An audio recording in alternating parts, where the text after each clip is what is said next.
যে ইমান প্রয়োজনে জ্বলে ওঠে না, যে ইমান সত্য ন্যায়ের কথা বলে না, যে ইমান প্রয়োজনে জ্বলে ওঠে না,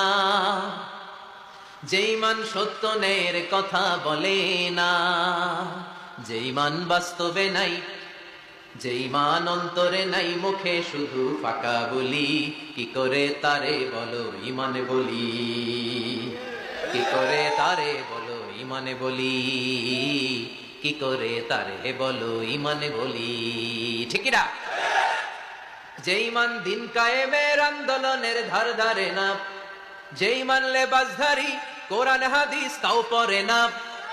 যে ইমান খাজার নামে মাজার গড়ে ফুলুস কামায়, যে ইমান শিরকিয়াতের আমল করে ভীত না হয়, যে ইমান ইমানে ভুলে না